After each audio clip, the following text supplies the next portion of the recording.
Assalamualaikum warahmatullahi wabarakatuh. Yang terhormat Bapak Kepala Sekolah, kemudian Bapak Ibu Guru yang sudah meluangkan waktunya untuk hadir di ruangan ini. Yang pertama saya akan menyampaikan budaya positif yang sudah saya pelajari pada pendidikan guru penggerak angkatan 9. Dan ini adalah pengimbasan untuk sekolah. Yang pertama ada konsep inti budaya positif, ada perubahan paradigma belajar, disiplin positif, nilai kebajikan, kebutuhan dasar manusia, motivasi perilaku manusia, kemudian posisi kontrol guru, keyakinan kelas, dan segitiga restitusi.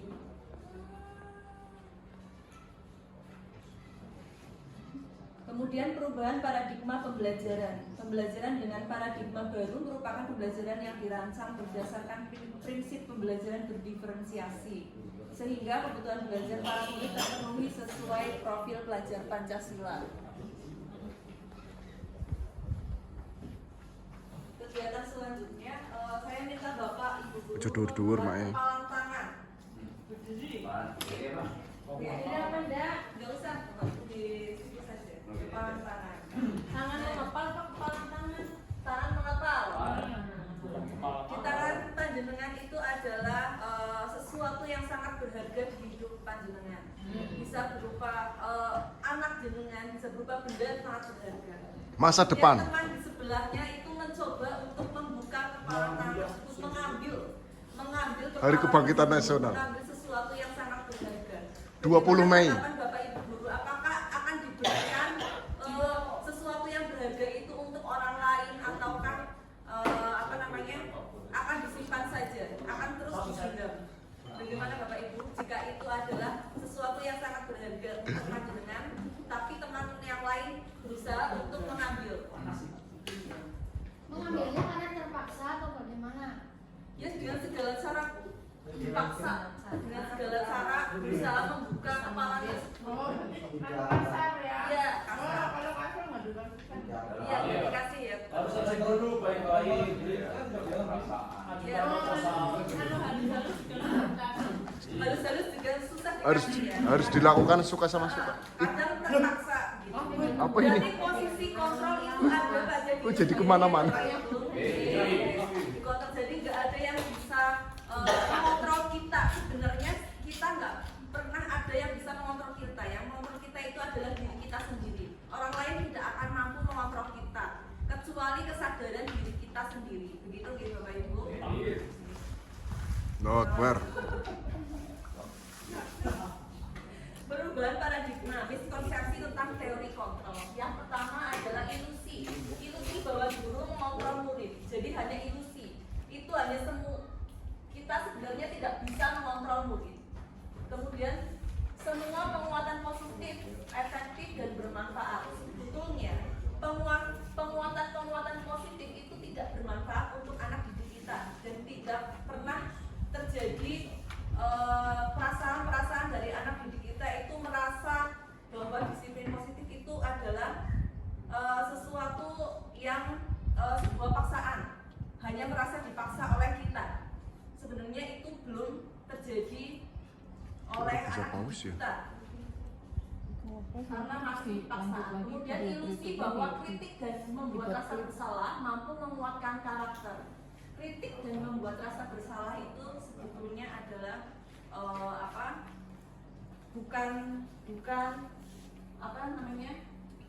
tidak mampu membuat kontrol diri kita. Jadi ketika kita mengontrol murid kita dengan kritik atau membuat rasa bersalah kepada kita sebagai guru, misalnya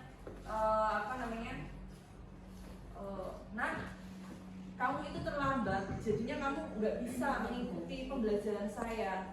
Hubungi wali kelas. Hubungi wali kelas, kemudian dimarahi sama wali kelas atau dibuat kamu nggak kasihan dengan orang tuamu sudah sekolah. Itu sebetulnya adalah tidak akan membuat anak itu jerah, karena yang bisa melakukan itu dirinya sendiri. Kemudian ilusi bahwa orang dewasa berhak memaksa.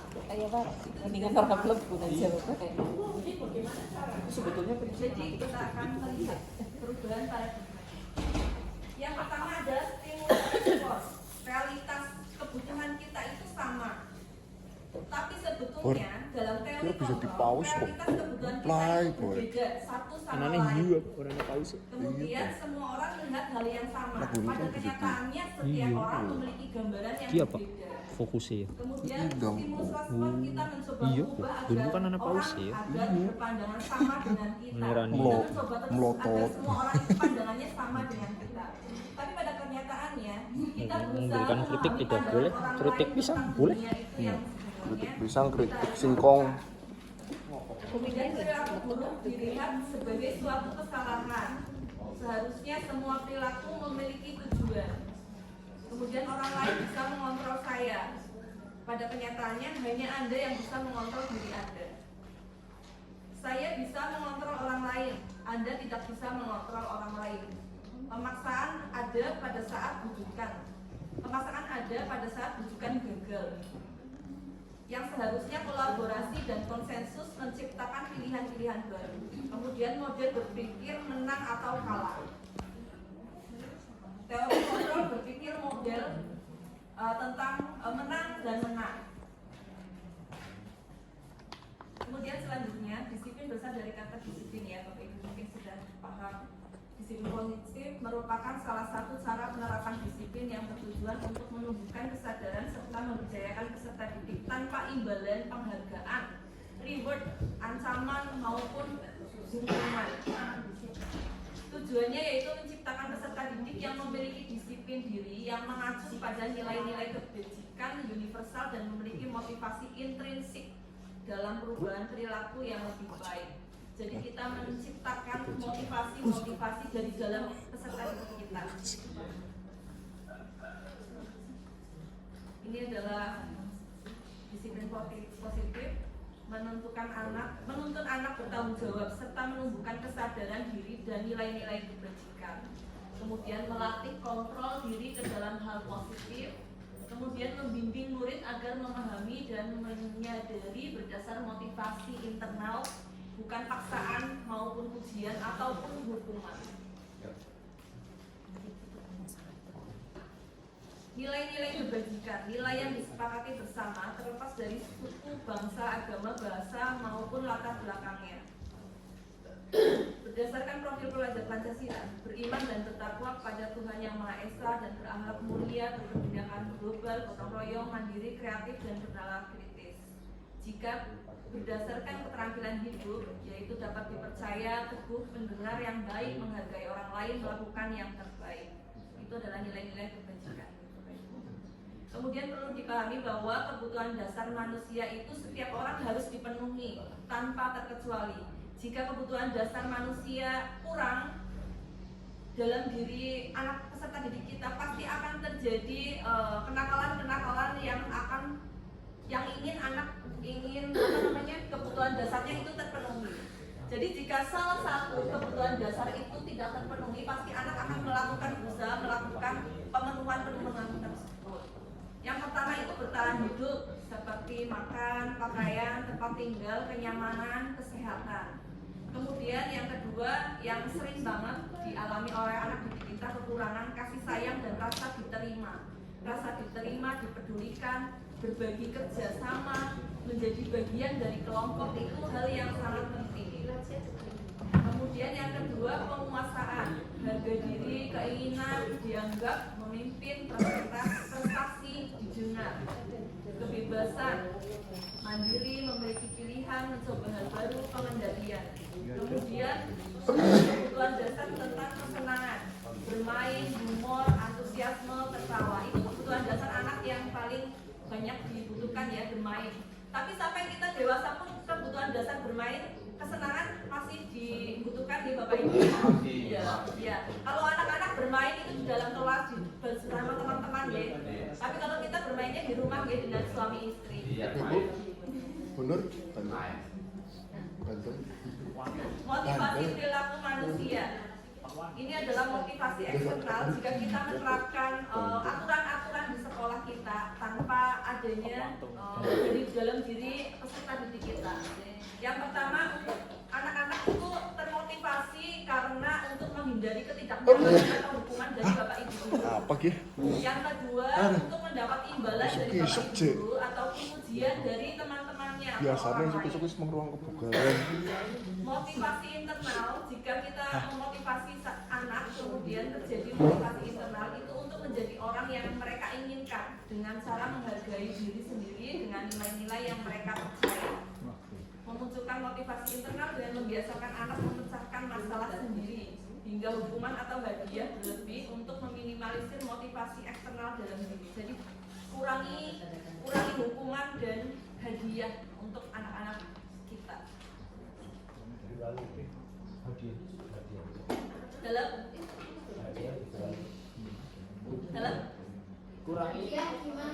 Kurangi hukuman dan hadiah berarti. kurangi hukuman dan hadiah. Jadi hadiah itu kayak hadiah perankingan gitu. Kayak kemarin Menteri seperti itu.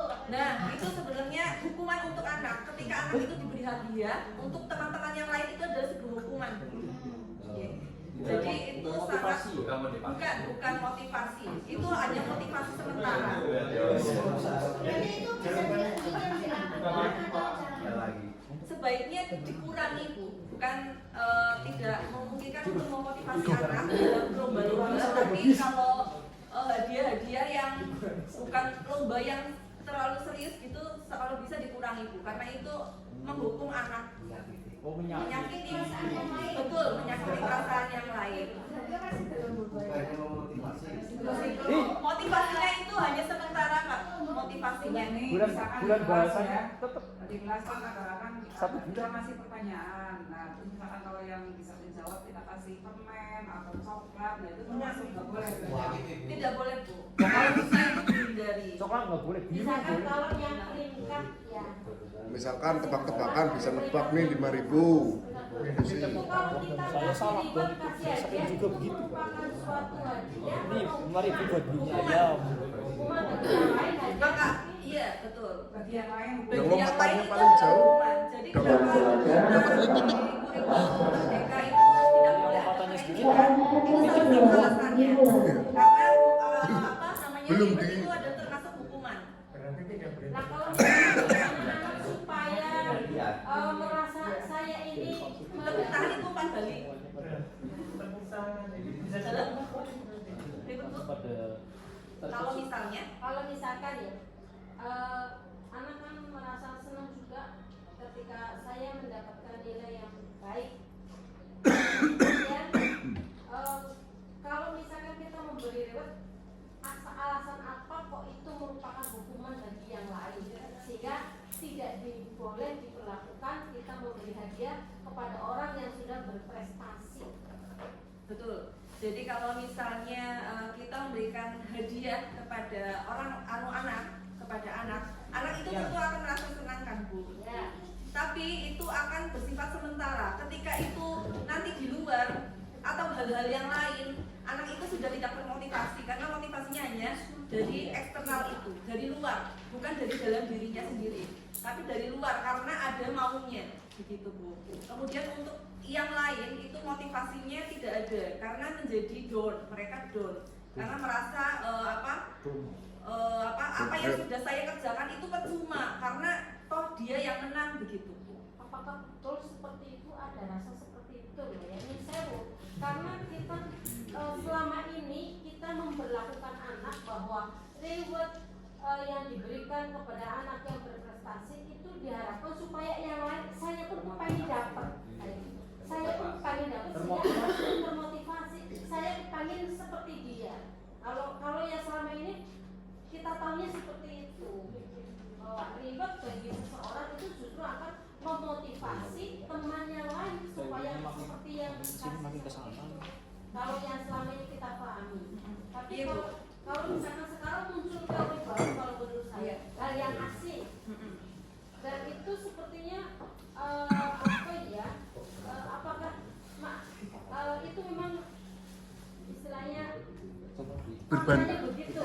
berbanding terbalik dengan pemahaman yang sebelumnya. Sebelumnya kan boleh nih Bu, boleh memberikan reward asalkan itu tidak terus-menerus dan tidak menjadi kebiasaan untuk kita. Jadi sesekali boleh, tapi tidak untuk terus-menerus karena itu akan membuat anak itu bergabung.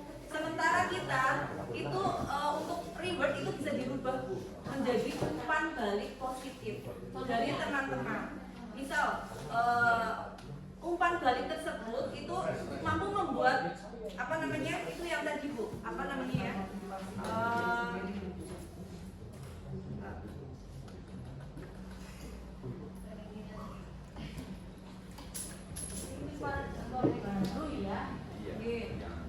Baru berbanding terbalik dengan pemahaman sebelumnya. Nah, itu. Nah ini sebetulnya ribet Satu. itu kan untuk kebutuhan dasar manusia nih, kebutuhan dasar merasa penguasaan, harga diri, keinginan dianggap gitu kan Bu. Sebenarnya itu. Tapi penguasaan itu, keinginan untuk dianggap itu nggak harus dari reward itu Bu, yang bisa mendorongkan orang lain.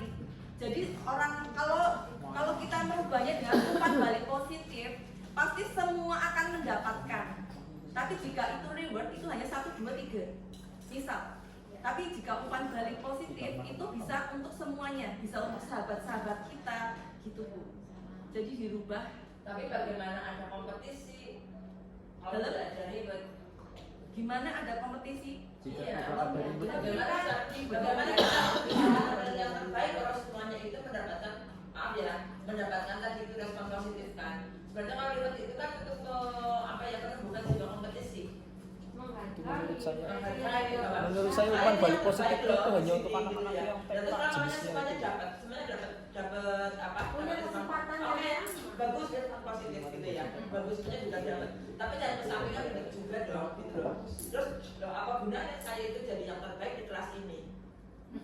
Kalau Tapi saya menurut Pak dia Hidayat belajar sama dengan saya udah mati-matian loh belajar gitu, sudah mati-matian untuk mendapatkan sampai saat ini. Tapi ternyata kalau responnya sama dengan yang makanya saya yang biasa saja itu. Iya betul Bu. Sorry itu.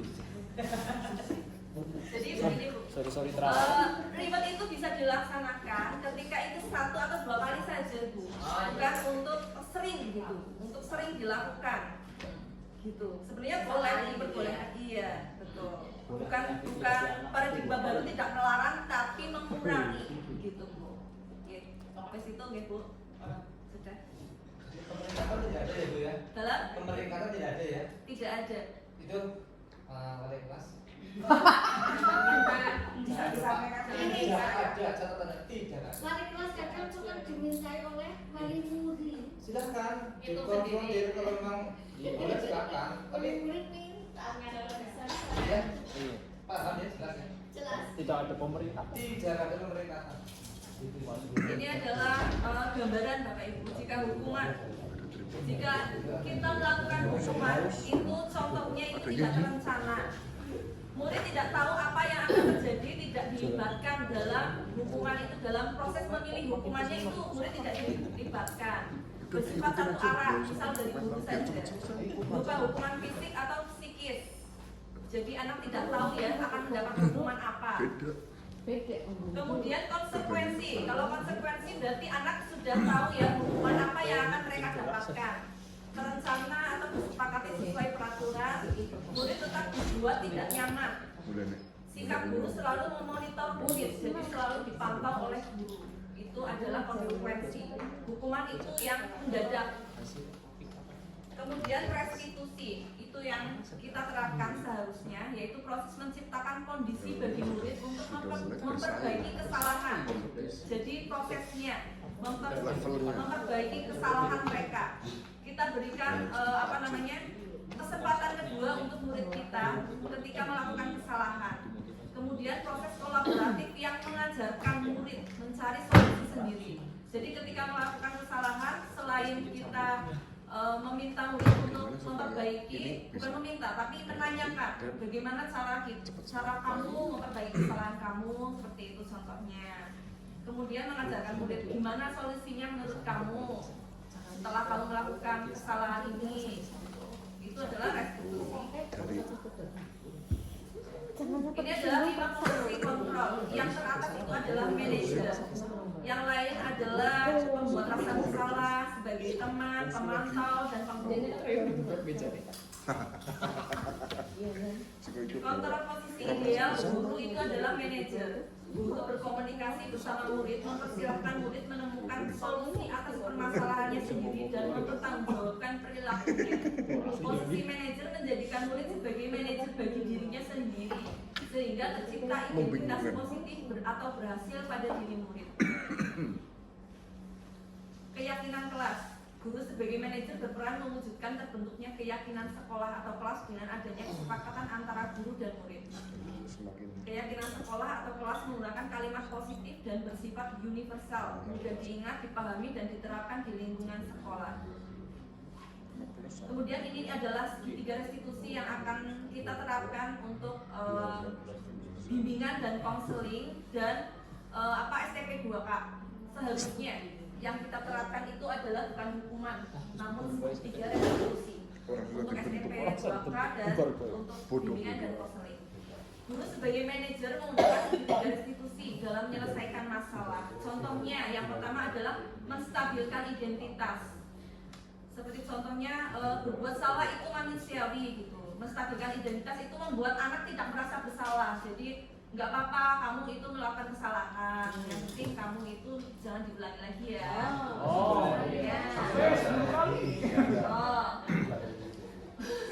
Ritmenya sama tindakan yang salah. Validasi tindakan yang salah. Kamu pasti punya alasan kan? Ditanya dulu, kamu pasti punya alasan kan melakukan hal tersebut. Alasannya apa kamu melakukan hal itu? Tanyakan dulu alasannya. Yang ketiga, menanya keyakinan. Apa keyakinan kelas yang kita percayai? Keyakinan apa yang sudah kamu percayai? Kamu salah nggak dalam melakukan tindakan tersebut? Kesalahan itu ada di keyakinan kelas nggak? Gitu.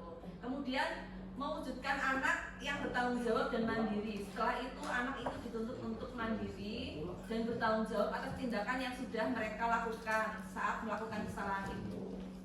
Kita menuntut dengan kata-kata yang berusaha, iya, tidak menuntut anak tapi menuntun. Terima kasih. Apakah ada pertanyaan Bapak Ibu Guru? Tidak ada ya.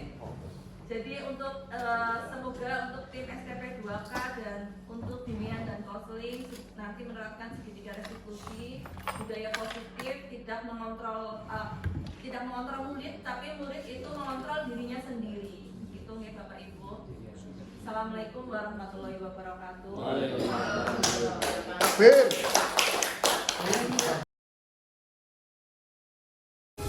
Haruskah ku berpasrah hadapi semua ini, mencoba memulainya kembali dengan harap pasti. Namun kadang raguku mengusik damai hati, membawa kebimbangan dengan arah tak pasti. Dirimu laksana surgaku, tempat ku mencurahkan segala rasa cinta suci yang tulus di dalam batinku. Tiada yang mampu gantikan cintamu di hatiku, menyejukkan seluruh jiwa, menghibur ke dasar sukmaku.